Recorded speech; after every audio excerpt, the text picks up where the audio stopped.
Bon, une vidéo à chaud ce soir, j'ai pas trop l'habitude, mais là, je suis un petit peu remonté. Je suis professeur des écoles, on est le 20 mars 2020 et on est au 4e jour de confinement. Actuellement, il y a 5200 personnes qui sont hospitalisées, 1300 dans un état grave et 450 décès suite à l'épidémie du coronavirus. Notre président de la République parle de guerre contre un ennemi invisible. Porte-parole du gouvernement, Premier ministre, nous demande de rester chez nous et de nous confiner.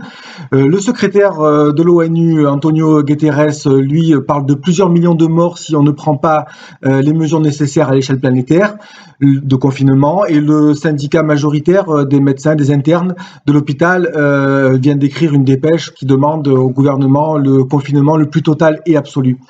Mais à l'instant, sur BFM, notre ministre de l'Éducation nationale, Jean-Michel Blanquer, a lui un discours qui va un petit peu à contre-courant de tout ça. Un discours qui, je vous le cache pas, m'a fortement étonné, m'a ému, m'a un peu énervé. Voilà, regardez ce qui s'est dit tout à l'heure sur BFM.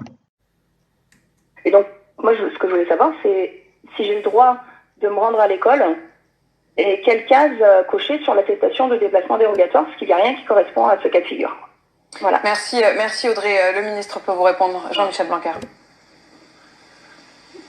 D'abord, je veux saluer votre directeur d'école parce qu'il a fait exactement ce que l'on demandait. Ça illustre ce que je disais tout à l'heure, c'est-à-dire qu'il y a des points de contact. Les écoles, les collèges et les lycées, dans la plupart des cas, sont restés ouverts pour que justement le responsable, en l'occurrence le directeur d'école, puisse faire ce travail qu'il vous a proposé de faire. Donc déjà, c'est une bonne chose pour répondre aux problèmes que vous avez de ne pas avoir une imprimante.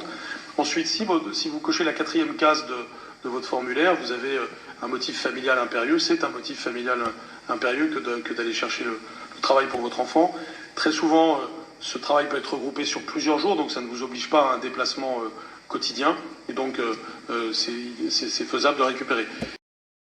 Voilà. Ben moi, quand je vois cet extrait de vidéo, donc à une heure de grande écoute sur BFM, je comprends pas. Je la trouve surréaliste, la déclaration du ministre de l'Éducation nationale. Non, aller chercher les lignes d'écriture de son enfant de CP, c'est pas un motif familial impérieux. Il y a rien d'urgent à ça.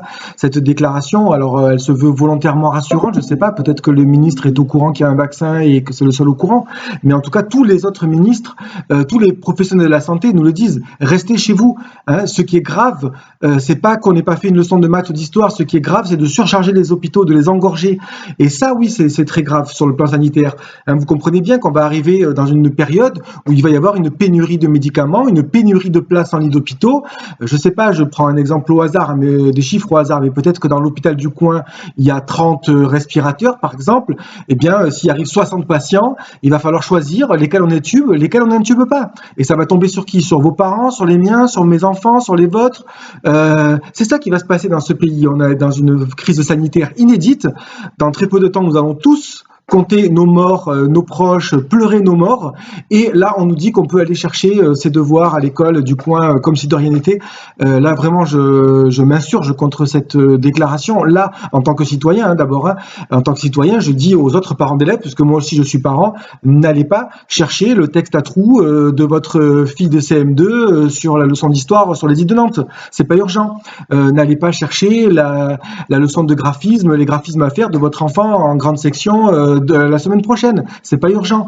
N'allez pas chercher le fichier de maths, c'est ce que j'avais m'apprêté à faire d'ailleurs, sur la symétrie axiale de votre enfant qui est en 5e. Non, c'est pas ça qu'il faut faire. Ce qui est urgent, c'est de ne pas propager ce virus, de ne pas sortir pour ne pas se le passer. Je crois que le message est relativement clair.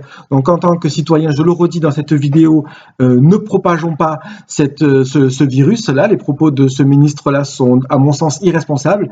Et en tant qu'enseignant, alors je ne sais pas si je sors de ma réserve de fonctionnaire ou si je vais avoir un blâme, mais en tout cas, s'il faut désobéir, on l'a déjà fait par le passé, sur des choses d'ailleurs beaucoup moins graves, s'il faut désobéir pour sauver des vies, je crois qu'on n'a pas le choix. Voilà, nous ne pouvons pas nous mettre en danger et mettre des vies en danger pour aller préparer la fameuse continuité pédagogique.